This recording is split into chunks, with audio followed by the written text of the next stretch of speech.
नमस्कार दोस्तों। बच्चों, एससी वर्मा का chapter number 29 electric field and potential exercise के 1 से लेकर 75 तक सारे क्वेश्चन हम लोग कर चुके हैं। प्लेलिस्ट में आप सारे के सारे देख सकते हैं। आज हम लोग ऑब्जेक्टिव 1 लेकर आए हैं इस चैप्टर का। ऑब्जेक्टिव 1 ऑब्जेक्टिव 2 बहुत ही इंपॉर्टेंट है कंसेप्ट की क्लैरिटी के लिए।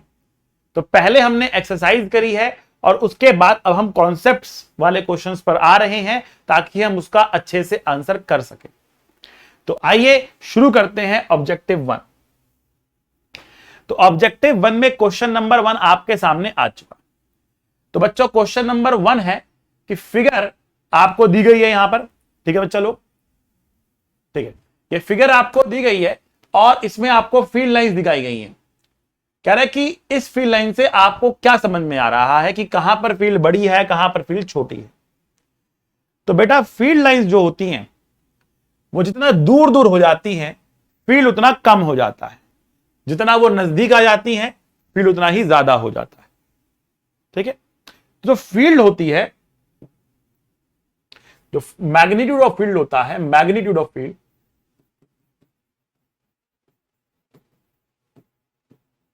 ये डायरेक्टली प्रोपोर्शनल होता है। मैग्नीट्यूड ऑफ फील्ड क्या होता है? डायरेक्टली प्रोपोर्शनल होता है। किस चीज के?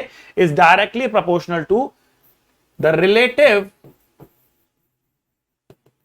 Closeness. Magnitude of field is directly proportional to relative closeness of the field lines.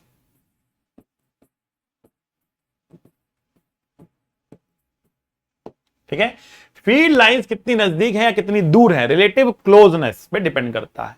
अगर वो पास पास रहेंगी तो फील्ड ज्यादा होगी, दूर दूर चले जाएंगे तो फील्ड कम हो जाएगी। तो यहां पर फील्ड लाइंस हो चुकी हैं अब दूर दूर, यहां पर फील्ड लाइंस दूर दूर हो चुकी हैं यहां पर, और यहां पर फील्ड लाइन पास पास है।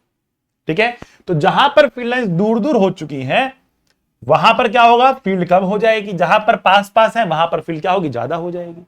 तो ए और सी पर तो मुझे फील्ड लाइंस की दूरी लगभग बराबर दिख रही है, इसलिए मैं कहूंगा कि ए और सी पर फील्ड क्या है? बराबर है। लेकिन बी पर फील्ड हो गई है कम। तो ए और सी पर बराबर है और ए और सी पर ज्यादा है। ए और सी पर बराबर है और वो बी से ज्यादा है। तो आपको ऑप्शन भी बहुत क्लियरली पढ़ना पड़ेगा। अगर आप देखें इन दोनों के अंदर तो आपको ऑप्शन लगभग सिमिलर दिख रहा है, बस ये साइन उल्टा है। तो कौन बड़ा और कौन छोटा, इस चीज का बहुत अच्छे से ध्यान रखकर प्रॉपरली अपने ऑप्शन को मेंशन करना है। बिल्कुल सही आंसर है, पहले का आंसर है सी, कि ए और सी पर फील्ड बराबर है और बी से बड़ी। ठीक है, प्रश्न संख्या 2 पर आते हैं। ये कह रहा है कि when the separation between the two charges is increase the electric potential energy of the charges क्या होगा।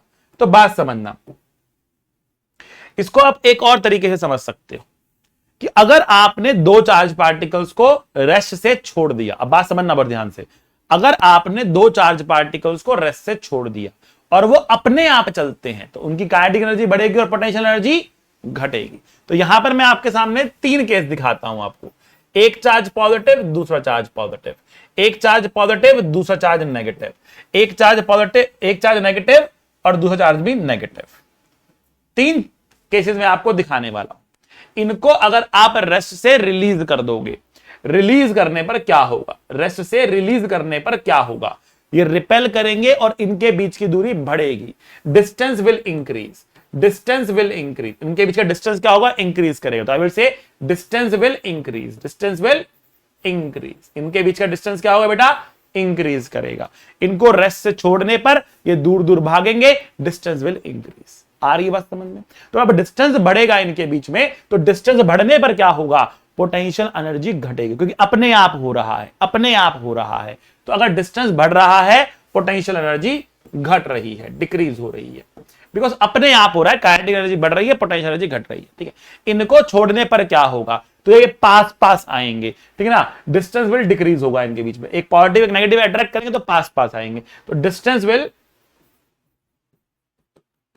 डिक्रीज करेगा। तो डिक्रीज करने पर पोटेंशियल एनर्जी डिक्रीज करेगी, पोटेंशियल एनर्जी डिक्रीज करेगी। यहां पर जब ये दूर जा रहे हैं, डिस्टेंस बढ़ रहा है तो पोटेंशियल एनर्जी घट रही है। यहां पर छोड़ने पर ये पास आ रहे हैं, जो भी होगा पोटेंशियल एनर्जी घटेगी अपने आप ही। ठीक है ना, अगर रेस्ट से छोड़ा और अपने आप चल रहा है, वो बाहर से जबरदस्ती चलाओगे तो कुछ भी हो सकता है।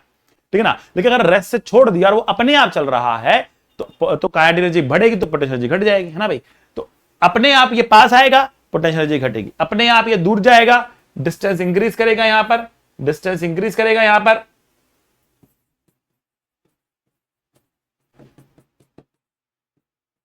और पोटेंशियल एनर्जी क्या करेगी बेटा, डिक्रीज कर जाएगी यहां पर। तो अगर हमारे पास ये लाइक चार्जेस हैं, आप देखिए ये दोनों पॉजिटिव है दोनों नेगेटिव है, लाइक चार्जेस हैं, तो लाइक चार्जेस में डिस्टेंस बढ़ने के साथ साथ पोटेंशियल एनर्जी घटती भी मिलती है, डिस्टेंस बढ़ने के साथ साथ पोटेंशियल एनर्जी घटती भी मिलती है, ठीक है ना। लेकिन अगर अनलाइक चार्जेस आपके पास हो, एक पॉजिटिव हो और एक नेगेटिव हो, और अनलाइक चार्जेस आपके पास हो तो डिस्टेंस घटने के साथ पोटेंशियल एनर्जी घटती है, मतलब डिस्टेंस बढ़ने के साथ साथ पोटेंशियल एनर्जी को बढ़ना चाहिए, ठीक है ना। तो ये कह रहा है कि when the separation is increase, तो पोटेंशियल एनर्जी का क्या होने वाला है, तो पोटेंशियल एनर्जी यहां पे बढ़ भी सकती है और पोटेंशियल एनर्जी यहां पे घट भी सकती है, दोनों चीजें हो सकती है डिपेंडिंग की चार्जेस लाइक हैं कि अनलाइक है। तो आंसर हमारा आ रहा है डी, बिल्कुल सही जवाब आंसर है डी। अगर यह बात समझ में नहीं आ रही तो आप मैथमेटिक्स से भी देख सकते हो, फॉर्मूला से भी देख सकते हो। पोटेंशियल एनर्जी का फॉर्मूला होता है के Q1 Q2 बाय आर, के Q1 Q2 बाय आर, ये फॉर्मूला होता है। तो एक बार के लिए मान के चलते हैं कि लाइक चार्जेस है, मतलब दोनों पॉजिटिव है दोनों नेगेटिव है। अगर दोनों पॉजिटिव है दोनों नेगेटिव होंगे तो यू पॉजिटिव होगा, यू पॉजिटिव अगर हुआ तो आर के बढ़ने पर यू को घटना पड़ेगा, आर के बढ़ने पर यू को घटना पड़ेगा अगर यू पॉजिटिव हुआ तो। बट अगर ये पॉजिटिव और नेगेटिव है तो मुझे बताओ -2 में से और -1 में से कौन बड़ा होता है, तो आप कहोगे सर -1 बड़ा होता है। तो जैसे जैसे न्यूमेरिकल वैल्यू छोटी होती है नेगेटिव में, एक्चुअल वैल्यू बढ़ती है, एक्चुअल वैल्यू बढ़ती है, न्यूमेरिकल वैल्यू छोटी हो रही है ना, 1 छोटा हो रहा है, तो एक्चुअल वैल्यू नेगेटिव की क्या होगी, बढ़ जाएगी, ठीक है। तो अगर एक चार्ज पॉजिटिव और एक चार्ज नेगेटिव हुआ तो आर के बढ़ने से इसका जो मैग्नीट्यूड है वो घट रहा होगा, बट वैल्यू जो है वो बढ़ रही होगी। तो अगर एक चार्ज पॉजिटिव नेगेटिव है, आर बढ़ाने से पोटेंशियल एनर्जी बढ़ जाएगी। तो मैथमेटिक्स से भी देख सकते हो आप, और आप चाहो तो समझ भी सकते हो, फिजिकल भी समझ सकते हो। आंसर आ रहा है डी, में इंक्रीज और डिक्रीज, ठीक है। अच्छा, बहुत अच्छा कंसेप्चुअल क्वेश्चन था ये। आगे आते हैं, क्वेश्चन नंबर 3 की बात करते हैं। तो क्वेश्चन नंबर 3 कह रहा है if a positive charge is shifted from a low potential region, एक ऐसा रीजन है जहां पे पोटेंशियल क्या है, लो है, to a high potential region, जहां पे पोटेंशियल क्या है, हाई है, the electric potential energy will, electric potential energy के साथ क्या होगा, पोटेंशियल एनर्जी बढ़ेगी, पोटेंशियल एनर्जी घटेगी, क्या होने वाला है। तो अगेन हम वही कॉन्सेप्ट लगाएंगे कि अगर हम कह रहे हैं कि यहां पर लो पोटेंशियल है और यहां पर हाई पोटेंशियल है, यहां पर लो पोटेंशियल है और यहां पर हाई पोटेंशियल है, बात समझना, फील्ड किस तरफ होगी। तो आपको मैंने बताया था कि in the direction of field potential decreases, in the direction of field, in the direction of field potential decreases, potential decreases, ठीक है ना बच्चा। इसको आप दिमाग में बसा लो अपने कि डायरेक्शन ऑफ द फील्ड में पोटेंशियल घटता है। तो अगर फील्ड इस डायरेक्शन में है ना, अगर फील्ड इस डायरेक्शन में, हाई से लो, फील्ड इस डायरेक्शन में है तो पोटेंशियल क्या करेगा बेटा, घट रहा होगा।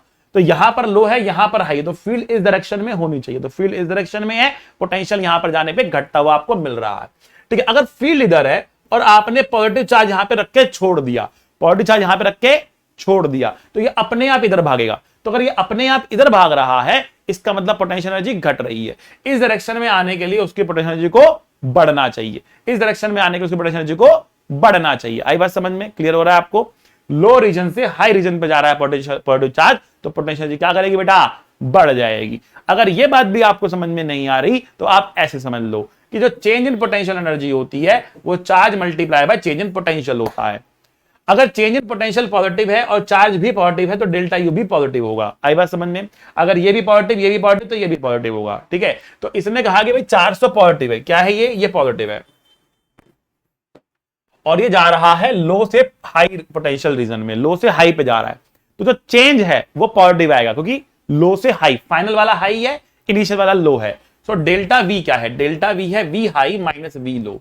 डेल्टा वी क्या है, डेल्टा वी है V high minus V low है, V high minus V low है। डेल्टा वी क्या है, V high minus V low है, क्योंकि ये V high minus V low है, डेल्टा वी पॉजिटिव हो गया और इस डेल्टा वी पॉजिटिव को हमने पॉजिटिव चार्ज से मल्टीप्लाई किया तो डेल्टा यू हमको मिल गया, डेल्टा यू हमको मिल गया। आई बात समझ में। तो डेल्टा यू हमको यहां पर मिल गया, क्लियर।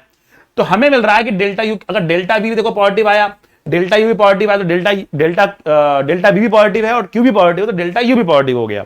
अब डेल्टा यू पॉजिटिव है, इसका मतलब क्या हुआ, इंक्रीज कर रहा है, ठीक है ना। तो आंसर आना चाहिए इंक्रीज, आंसर आना चाहिए इंक्रीज। बात समझना, आंसर आना चाहिए इसका इंक्रीज, ठीक है ना। तो थर्ड का आंसर हमारा ए आ चुका है, बिल्कुल सही जवाब। थर्ड का आंसर जो है हमारा ए आ चुका है यार, ठीक है, मैच कर गया आंसर बिल्कुल बखूबी, तो कोई दिक्कत वाली बात नहीं है। बढ़ जाते हैं हम लोग आगे, चलो। प्रश्न संख्या 4 कह रहा है कि two equal positive charges are kept at a point A and B. The electric potential at the points between A and B, excluding these points, is studied while moving from A to B. The potential is, ठीक है। तो कह रहा है, देखो बात सुना, कह रहा है कि टू इक्वल पॉजिटिव चार्जेस हैं, इक्वल है और पॉजिटिव हैं, they are kept at A and B. तो दो पॉइंट हमारे पास है, एक पॉइंट ए है, दूसरा पॉइंट बी है, दोनों पे पॉजिटिव चार्ज है, बराबर चार्ज है, क्यू एंड क्यू, ठीक है। तो अब ये कह रहा है the electric potential at point between A and B excluding these points are studied while moving from A to B. हम A से B की तरफ जा रहे हैं, ठीक है ना, और पोटेंशियल को जानना चाहते हैं। तो हमें पता है near to a point charge potential is very high. दो पॉइंट आपको जानने हैं, पहला पॉइंट नियर टू, ये सब सिद्धि है आप लोगों के लिए बेटा, याद कर लो इनको, सब सिद्धि है आप लोगों के। Near to a point charge potential is very high, potential is very high.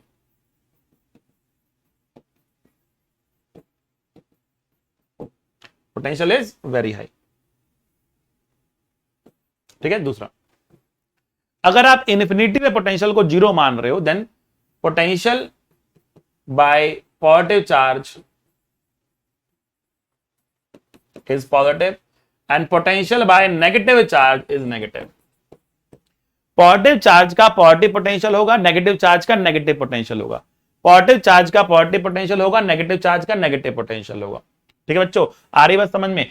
Positive charge का पॉजिटिव पोटेंशियल होगा और नेगेटिव चार्ज का नेगेटिव पोटेंशियल होगा, आ रही बात समझ में।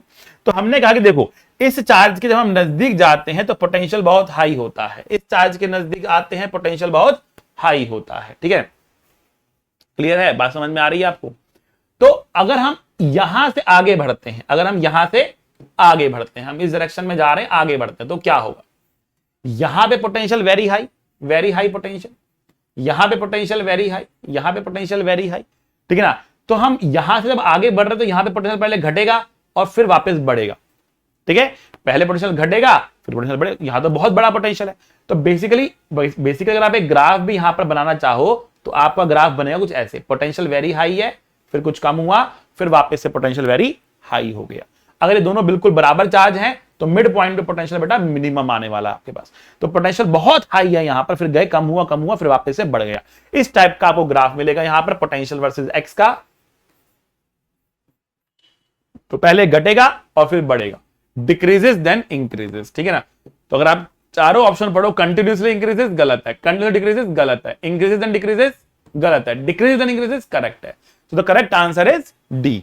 तो करेक्ट आंसर क्या है बेटा, इसका डी आंसर है, बिल्कुल सही जवाब, करेक्ट आंसर हमारा डी है, ठीक है बच्चा लोग। चलते हैं अगले क्वेश्चन पे, क्वेश्चन नंबर 5 की बात करते हैं। तो क्वेश्चन नंबर 5 कह रहा है the electric field at the origin is along the positive x axis. Electric field at the origin is along the positive x axis, ठीक है ना। तो ओरिजिन पर जो इलेक्ट्रिक फील्ड है 0,0 पर जो फील्ड है बेटा वो पॉजिटिव एक्स एक्सिस के अंदर है, ठीक है ना, ये पॉजिटिव एक्स एक्सिस में ये फील्ड है।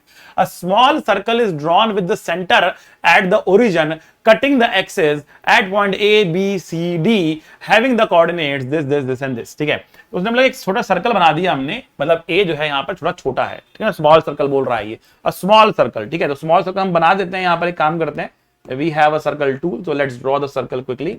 तो हमने यहां पर एक सर्कल जो है इस तरीके से ड्रॉ कर दिया, ठीक है। अब जो सर्कल हमने यहां पर ड्रॉ किया है ना बेटा, अब ध्यान से देखना, वो 4 पॉइंट पे काट रहा है, इसको 4 पॉइंट पे काट रहा है, आ रही बस समझ में, 4 पॉइंट पे इसको काट रहा है, एक पॉइंट ये रहा, एक पॉइंट ये रहा, एक पॉइंट ये रहा, एक पॉइंट ये रहा। तो जो काट रहा है वो कह रहा है कि देखो ये काट रहा है a,0 पर, फिर कह रहा है 0,a पर, फिर -a,0 पर, फिर 0,-a पर।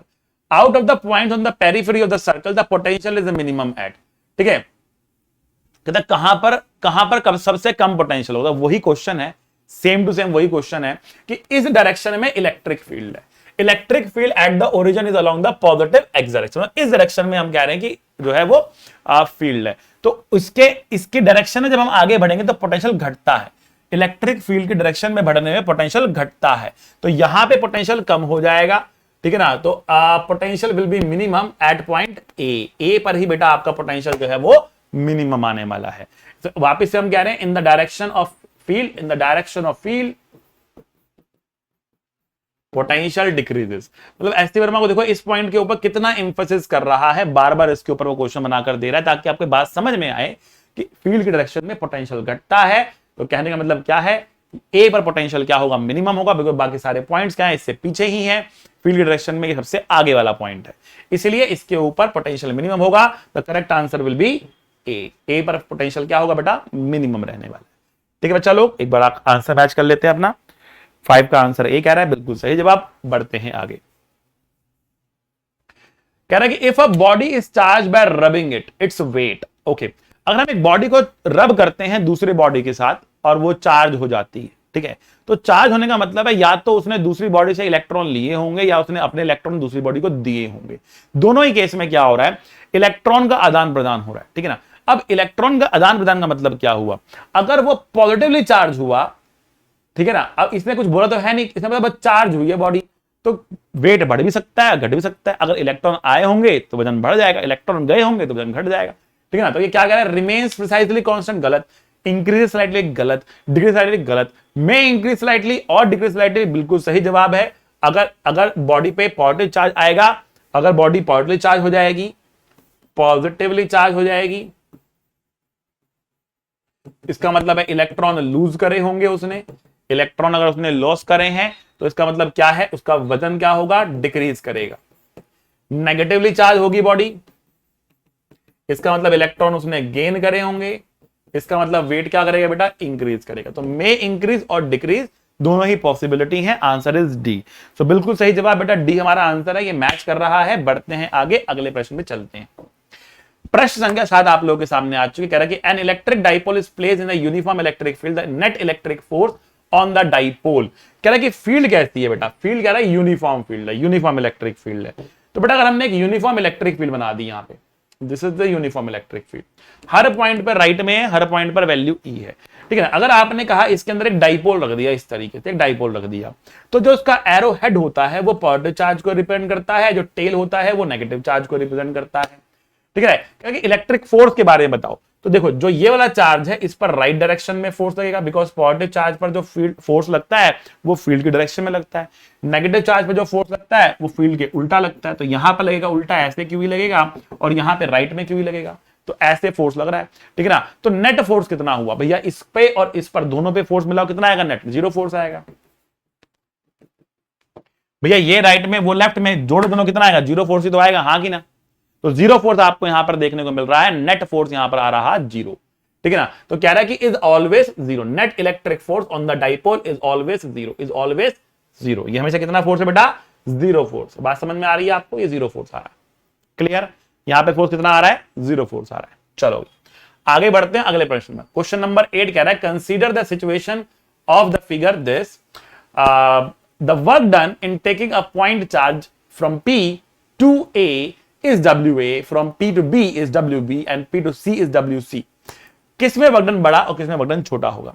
तो यहां पर आपको लग सकता है कि देखो यार सी पॉइंट से बहुत दूर है, सी पॉइंट दूर है, ए पॉइंट पास में है, बी पॉइंट बीच में, तो सकता है सी तक जाने में ज्यादा वर्क डन करना पड़ेगा, बिकॉज दूर है वो, तो दूर तक लेके जाना है, ज्यादा वर्क डन करना पड़ेगा, ऐसी फीलिंग आ सकती है। बट फीलिंग किसी काम की नहीं होती फिजिक्स में। फिजिक्स में चलता है कंसेप्ट, कंसेप्ट समझना चाहिए आपको। फीलिंग फीलिंग में क्या रखा, अरे मोहब्बत थोड़े ना कि आप फीलिंग ढूंढते हो फिजिक्स के अंदर, ठीक है ना।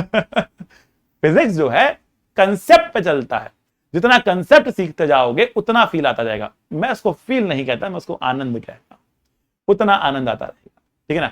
तो देखो भैया आते, हमने कहा कि भैया एक पॉइंट चार्ज हमारे पास, हमने कुछ क्यों मान लिया, इसको लेके जा रहे हैं, तो जो वर्क डन होगा, जो वर्क डन होगा वो पोटेंशियल डिफरेंस पर डिपेंड करता है। तो पहले तो मुझे बताओ ए बी और सी तीनों का पोटेंशियल अलग है कि सेम है।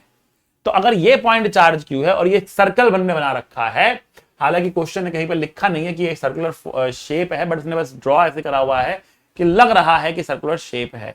तो क्वेश्चन को मेंशन करना चाहिए that this is the circular shape, semi circle है ये। क्वेश्चन को मेंशन करना चाहिए Q is the centre and this is the semi circle. ऐसा नहीं होगा तो भाई हम बस इंट्यूशन में मान रहे हैं कि ऐसा लग रहा है, और वही चांसेस, वरना तो हम बता भी नहीं पाएंगे कि क्या होने वाला है, हमें डायग्राम प्रॉपरली नहीं दिया होगा तो।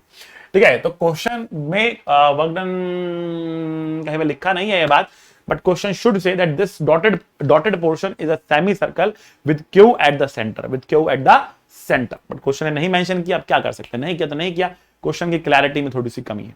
बट एनीवेज मैंने कहा कि यहां पे पोटेंशियल है Vp, यहां पे पोटेंशियल है Va, यहां पे पोटेंशियल है Vb और यहां पे पोटेंशियल है Vc। आई बात समझ में? क्लियर है ये? ओके तो अब बात समझना आप, जो वर्क डन होता है वो होता है charge multiply by potential difference, वो होता है charge multiply by potential difference.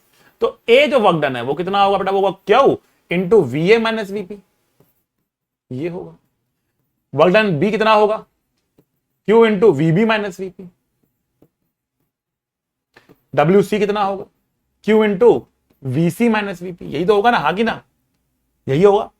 लेकिन आप देखो इस चार्ज के लिए इन तीनों पॉइंट्स का पोटेंशियल सेम होता है, क्योंकि वो तो R पे डिपेंड करता है, डिस्टेंस पे डिपेंड करता है पोटेंशियल, और डिस्टेंस तो हर एक पॉइंट के लिए R ही है, अगर ये सर्कल है तो, है ना भाई, हर एक पॉइंट का डिस्टेंस कितना है, R ही है, ठीक है। अब क्योंकि हर एक पॉइंट डिस्टेंस R है तो हर एक पॉइंट पोटेंशियल कितना होगा, KQ by R, KQ by R, KQ by R, तो वो हान की ना,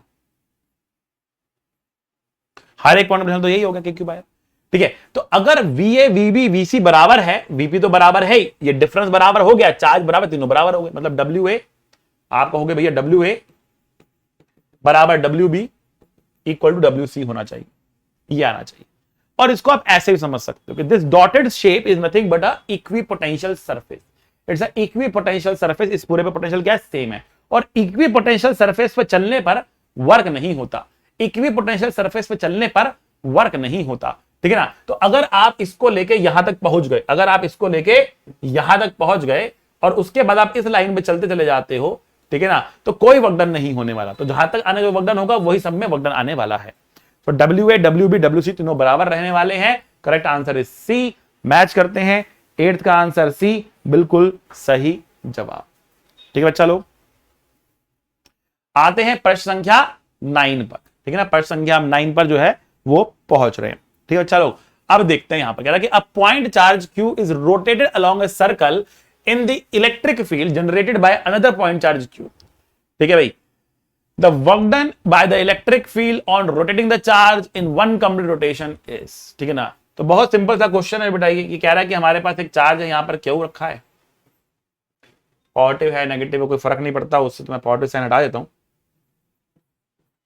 और इसके around a point charge small q is rotated in a circle in the electric field generated by another point charge Q. The work done by the electric field on rotating the charge in one complete rotation is, देखो वैसे ये कह रहा है कि एक point charge के द्वारा जो फील्ड पैदा की गई है, जैसी भी फील्ड पैदा की गई है, ठीक है ना, इस फील्ड के अंदर आप कोई भी सर्कल ले सकते हो, केवल यही सर्कल की बात नहीं कर रहा है वो, you can draw any circle that you want. Suppose आपने एक सर्कल ऐसा ड्रॉ कर दिया, यहां पर पॉइंट चार्ज यहां पर बैठा, कैपिटल Q यहां बैठा है और स्मॉल q यहां घूम रहा है इस सर्कल के अंदर। कहता कितना वर्कडन होगा इस चार्ज के ऊपर अगर ये इस सर्कल में घूम रहा है, यहां पर पॉइंट चार्ज यहां बैठा है, घूम हो रहा है। जरूरी नहीं कि ऐसा केस हो, ऐसा केस भी अगर आप ले सकते हो, तो कितना वर्कडन होगा, तो बेटा हर केस में जो वर्कडन आने वाला है आपको यहां पर कितना मिलने वाला है, 0 मिलने वाला है। वाई जीरो इसलिए मिलेगा बिकॉज इलेक्ट्रिक फील्ड जो है वो एक कंजर्वेटिव फील्ड होती है। और कंजर्वेटिव फील्ड का मतलब क्या होता है, कंजर्वेटिव फील्ड का मतलब होता है एक क्लोज्ड लूप के अंदर वर्कडन 0 होगा, एक क्लोज लूप के अंदर वर्कडन 0 होगा। कंजर्वेटिव फील्ड है, चार्ज घूम रहा है, वर्कडन 0 आना ही आना, चाहे कुछ हो जाए, ठीक है ना। तो इसलिए हम कह रहे हैं field is conservative, field is conservative. कौन सी फील्ड है, electrostatic field, electrostatic field is conservative, hence work done in a closed loop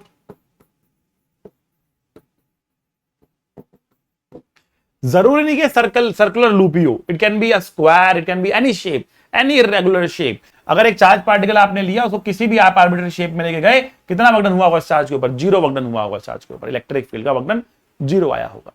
आ रही बात समझ में। तो बेटा ये थी कहानी आपकी। क्वेश्चन नंबर 9 एक बार मैच कर लेते हैं आंसर को। आंसर इसमें लिखा है ए, आंसर लिखा है इसका ए। तो ये भी बेटा हमारा आंसर आ चुका, करेक्ट आ चुका है। तो ये तो बेटा हमारा objective number 1, 9 questions. Thank you very much. पढ़ते रहे, मुस्कुराते रहे, be a good human being, consistently question करते रहे, मेरे साथ आकर क्वेश्चन करते रहे बेटा। All the very best, love you all.